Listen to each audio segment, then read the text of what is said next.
Bollywood hero Kamal Haasan నటించిన latest film తగ్ life చిత్రం జూన్ 5న ప్రపంచవ్యాప్తంగా ప్రేక్షకుల ముందుకు వచ్చింది. త్రిషా కృష్ణన్ హీరోయిన్గా, సింబు కీలక పాత్రల్లో నటించారు. అయితే ప్రస్తుతం బాక్సాఫీస్ దగ్గర ఈ మూవీ అనుకున్నంత స్థాయిలో వసూలను రాబట్టలేకపోతుంది. ఇక ఈ మూవీ వివరాలు ఒకసారి చూసుకున్నట్టయితే నటీనటులు, సాంకేతిక నిపుణుల రెమ్యునరేషన్తో పాటు ప్రమోషనల్ ఖర్చులు అన్నీ కలుపుకొని ఈ చిత్రాన్ని 220 కోట్ల రూపాయల బడ్జెట్తో నిర్మించారు. 37 ఏళ్ల తర్వాత వీరిద్దరి కాంబినేషన్ అనేది రిపీట్ కావడంతో ఈ మూవీపై మంచి హైప్తో పాటు మంచి డిమాండ్ అనేది ఏర్పడింది. ఇక థియేట్రికల్ రైట్స్ ద్వారా 106 కోట్ల రూపాయల బిజినెస్ చేయగా, నాన్ థియేట్రికల్ రైట్స్ కలుపుకొని 250 కోట్ల రూపాయల బ్రేక్ ఈవెన్ టార్గెట్తో ప్రేక్షకుల ముందుకు వచ్చింది. ఇక డిజిటల్ శాటిలైట్ రైట్స్ ద్వారా ఈ మూవీ 210 కోట్ల రూపాయలను రాబట్టడం విశేషం. ఈ మూవీ ఇండియాలో కంటే ఓవర్సీస్లో మంచి కలెక్షన్ను రాబడుతుంది. తొలి రోజు ఏకంగా 22 కోట్ల రూపాయల గ్రాస్ను కలెక్ట్ చేయగా, రెండవ రోజు 3.70 కోట్లు, మూడో రోజు 5 కోట్ల గ్రాస్ను కలుపుకొని ఈ చిత్రం 3 రోజుల్లో 30 కోట్ల వరకు గ్రాస్ వసూలు చేయవచ్చని ట్రేడ్ భావిస్తుంది.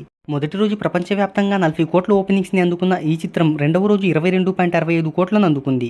ఇక తొలి 2 రోజులకు గాను 52 కోట్ల రూపాయలను వసూలు చేసింది. ఇక మూడవ రోజు 7.50 కోట్లతో కలుపుకొని ఈ చిత్రం మొదటి వీకెండ్లో 65 కోట్ల రూపాయలను రాబట్టింది. అయితే ఈ మూవీ మొదటి వీకెండ్లోనే 100 కోట్ల క్లబ్లో చేరకపోవడంపై అందరూ ఆశ్చర్యపడుతున్నారు.